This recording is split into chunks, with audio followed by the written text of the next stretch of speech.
Good morning, students. Continuing with our previous lecture, in which we had discussed about tender of performance under section 38 of the Indian Contract Act. So section 38 हमने finish किया था. उसके बाद है section 39 that we said that ये section 39 deal करता है anticipatory breach of contract. Anticipatory breach of contract means breach of contract before the due date of performance has arrived. So ये ब्रीच जब हम डिस्चार्ज बाय ब्रीच पढ़ेंगे तो ये section पढ़ेंगे. सेक्शन 39 एक बीच में एक सेक्शन है जो ब्रीच से डील करता है. तो अभी हम लोग पढ़ रहे हैं. Right now we are studying discharge by performance. Various modes of discharge of contractor there. One of the mode is discharge by performance. Right now we are studying discharge by performance. Another mode is discharge by breach. तो जब हम breach पे आएंगे तब हम ये section 39, section 73, 74, 75 पढ़ेंगे. So अभी डिस्चार्ज बाय परफॉर्मेंस में सेक्शन 39 के बाद सेक्शन 40 है. In fact section 40 to section 45 group of sections है. आप अपने kindly see your bare acts. First section is section 40. Section 40, the marginal note of section 40 says person by whom promise is to be performed. Person by whom promise is to be performed. किसके द्वारा promise को perform किया जाना है, कौन promise को perform करेगा, इसके बारे में सेक्शन 40 में लॉ लेड डाउन किया हुआ है. तो अगर keeping aside the law, section 40 को भूलते हुए अगर हम अपने कॉमन सेंस से सोचें कि अगर मैंने आपसे प्रॉमिस किया है, अगर मैंने आपके साथ कॉन्ट्रैक्ट किया है, तो उस प्रॉमिस को कौन फुलफिल करेगा? मैं खुद फुलफिल करूंगा. Person by whom promise is to be perform. किसके द्वारा प्रॉमिस को परफॉर्म किया जाना चाहिए? तो प्रॉमिसर के द्वारा किया जाना चाहिए, या किसी कॉम्पिटेंट आदमी से मैं करवा सकता हूं. मगर मुझे आपको पैसे देने हैं under the contract. For example, I have made a promise to give you some money. So either I can give myself directly to you, मैं खुद आपको दे सकता हूं, और मैं किसी दूसरे आदमी से आपको दिलवा सकता हूं. तो यहां पे क्या है कि यहां पे जरूरी नहीं है कि मैं खुद ही करूं. कि नेचर ऑफ प्रॉमिस ऐसा है कि मैं खुद भी कर सकता हूं, किसी दूसरे से भी करवा सकता हूं. क्लियर है? तो अगर नेचर ऑफ प्रॉमिस ऐसा है कि अगर मुझे खुद करना है, कि अगर नेचर ऑफ प्रॉमिस ऐसा है जो मेरे पर्सनल स्किल पे डिपेंड करता है, मैंने कहा मैं आपके लिए गाना गाऊंगा, पेंटिंग करूंगा, सिंगिंग करूंगा, डांसिंग करूंगा, कुछ ऐसा करूंगा जो सिर्फ मैं ही कर सकता हूं, मेरे स्किल पे डिपेंड करते हैं, पर्सनल क्वालिफिकेशन पे डिपेंड करते हैं, तब उस सिचुएशन में क्या होगा कि मुझे सिर्फ प्रॉमिसर को खुद पूरा करना पड़ेगा. Promiser will have to perform his promise. He cannot employ some another person to perform his promise, because the promise here depends on the personal skill of the promiser.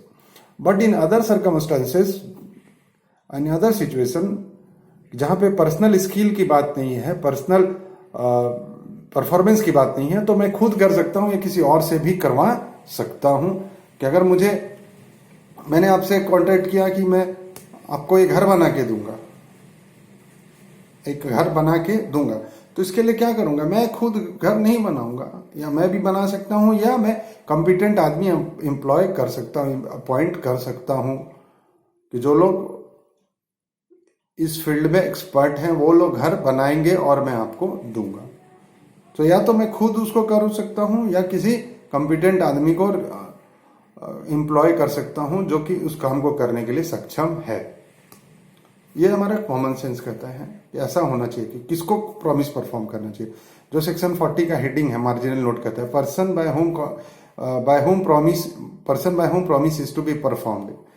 किसके द्वारा प्रॉमिस परफॉर्म किया जाना है? तो जो हमारा common sense कहता है कि या तो प्रॉमिसर कर सकता है या किसी और से भी करवा सकता है. लेकिन अगर जहां पे पर्सनल स्किल की बात है तो प्रॉमिसर को खुद करना पड़ेगा, और वही सेक्शन 40 कहता है. वो सेक्शन 40 खुद कहता है. क्या बेयर एक्ट देखिए, कहता है if it appears from the nature of the case that it was the intention of the parties to any contract that any promise contained in should be perform by the promisor himself.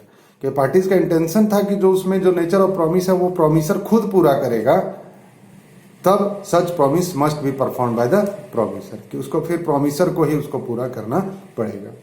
कि parties का intention यही था कि मैंने कहा कि आपके साथ एग्रीमेंट किया कि मैं आपके प्रोग्राम में आके गाना गाऊंगा, सिंगर हूं मैं एक।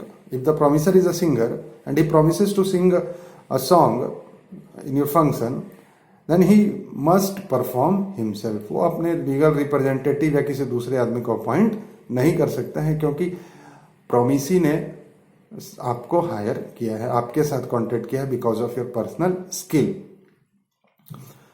फिर सेक्शन 40 आगे कहता है, in other cases where the personal skill is not involve, in other cases the promisor और his representative may employ a competent person to perform it.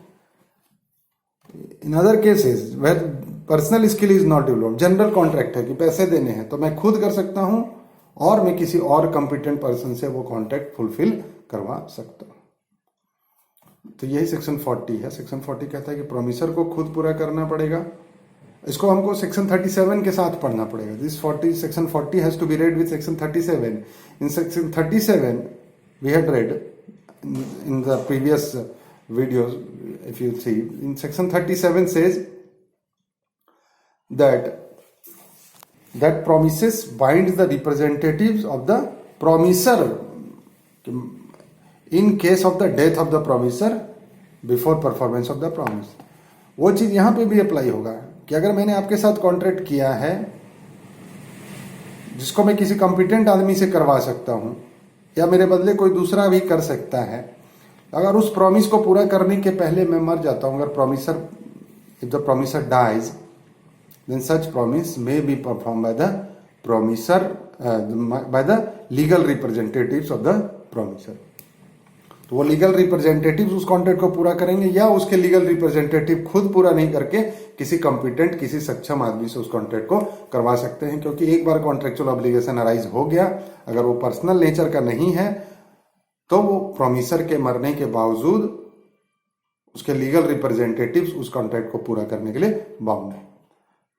तो अगर मैंने कहा है कि मैं कॉन्ट्रैक्ट के अंदर मैंने कहा है कि मैं घर बनवा के दूंगा, तो अगर मैं इस प्रॉमिस को परफॉर्म करने के पहले प्रोमिसर मर जाता है तो उसके लीगल रिप्रेजेंटेटिव्स को इस कॉन्ट्रैक्ट को पूरा करना पड़ेगा, या तो वो खुद कर सकते हैं या किसी कॉम्पिटेंट आदमी से इस कॉन्ट्रैक्ट को पूरा करवा सकते हैं। इसी से रिलेटेड है सेक्शन 41। सेक्शन 41 कहता है कि अगर effect of accepting performance from third person किसी, डायरेक्ट देखें, effect of accepting performance from third person means a person who is not a party to the contract। जो कॉन्ट्रैक्ट से बाहर का आदमी है, जो भी लोग हैं वो क्या हो, इस कॉन्ट्रैक्ट के लिए थर्ड पर्सन हो गए।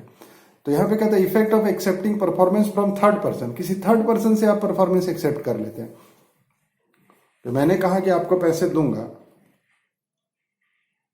मेरे बदले आप किसी दूसरे आदमी से पैसे ले लेते हैं। अब उस सिचुएशन में क्या होगा, फिर आप दोबारा मेरे से पैसे लेंगे? नहीं, ऐसा नहीं हो सकता, क्योंकि आप पे स्टॉपेल अप्लाई हो जाएगा। वही रूल सेक्शन 41 में दिया हुआ है। कहता है when promisee accepts performance of the promise, मैंने प्रोमिसी जिसको प्रॉमिस किया गया accept performance of the promise from a third person, बाहरी आदमी से ले लेता है परफॉर्मेंस, मेरे बिहाफ पर ले लेते हैं, ही कैन नॉट आफ्टरवर्ड्स, तो वो बाद में इन्फोर्स नहीं कर सकता है अगेंस्ट द प्रोमिसर। अब वो प्रोमिसर के अगेंस्ट इस प्रॉमिस को इन्फोर्स नहीं कर सकता है, क्योंकि कॉन्ट्रैक्ट के अंदर जो उसका राइट था वो राइट फुलफिल हो गया। कॉन्ट्रैक्ट के अंदर उसका राइट था कॉन्ट्रैक्ट का परफॉर्मेंस क्लेम करना, और वो परफॉर्मेंस उसने क्लेम कर लिया है। उसने पार्टी प्रोमिसर ने खुद नहीं किया बल्कि किसी दूसरे से करवाया। तो अब वो दोबारा अपने राइट को एक बार वो परफॉर्म करवा चुका है, तो वो दोबारा परफॉर्मेंस क्लेम नहीं कर सकता। ये कॉमन सेंस की बात है, ये प्रिंसिपल ऑफ नेचुरल जस्टिस भी यही कहता है। तो वो चीज सेक्शन 41 में दिया हुआ है। इसके बाद सेक्शन 42 टू 45 ज्वाइंट लायबिलिटीज की बात करते हैं, ज्वाइंट राइट्स की बात करते हैं, जहां पे ज्वाइंट प्रोमिसर है या ज्वाइंट प्रोमिसी है। ज्वाइंट प्रोमिसर या ज्वाइंट प्रोमिसी है, एक तरफ या दोनों तरफ एक से ज्यादा पार्टी है। ठीक है, कि मान लीजिए मैंने कहा, ए ने बी और सी को कहा कि मैं आप दोनों को 5,000 रुपये दूंगा। B and C are suppose partners in a partnership firm.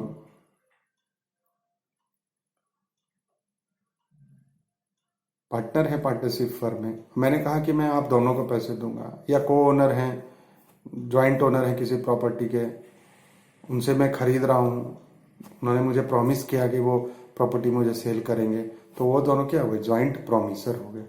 तो ज्वाइंट प्रॉमिसर या ज्वाइंट प्रॉमिसी हो गए, तो क्या होगा, उससे related law section 42 to section 45 में दिया हुआ है।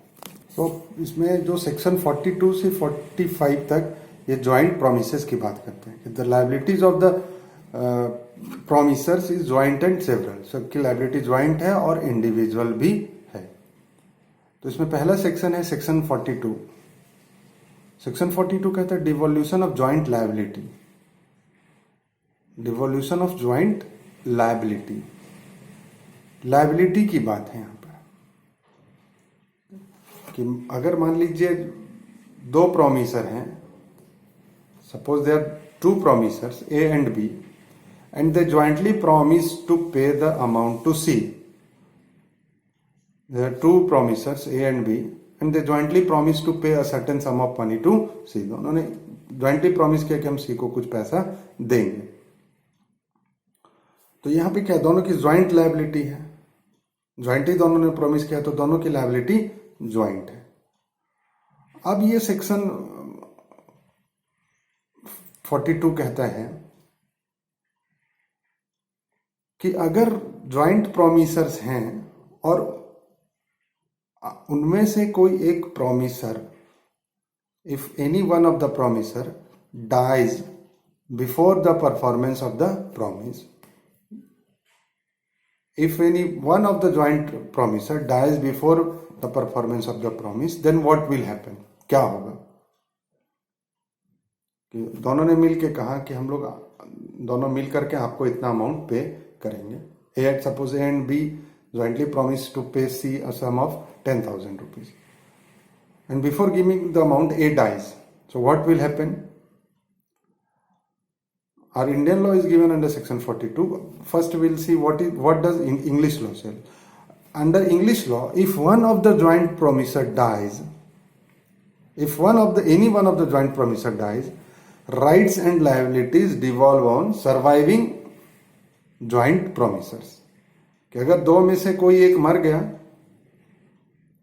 तीन में से कोई एक मर गया, ये दो या दो से अधिक ज्वाइंट प्रोमिसर हैं, कोई उसमें से मर जाता है अगर प्रोमिसर, इफ एनी वन और more of the joint promisor, कोई भी एक मर जाता है ज्वाइंट प्रोमिसर बिफोर परफॉर्मेंस, तो उसका जो लायबिलिटी है अंडर द कॉन्ट्रैक्ट, उसकी लायबिलिटी उसके लीगल रिप्रेजेंटेटिव पे नहीं जाती है, उसकी लायबिलिटी वहीं खत्म हो जाती है आफ्टर हिज डेथ। एंड जो बाकी सर्वाइविंग ज्वाइंट प्रोमिसर्स रह गए, उनको अब इस कॉन्ट्रैक्ट को फुलफिल करना पड़ेगा। Is it clear? Suppose A and B jointly promise to pay a money sum of money to C, and if A dies before the performance of the promise, then under the English law के अंदर क्या होगा, if A dies then B will have to pay whole of the amount to C.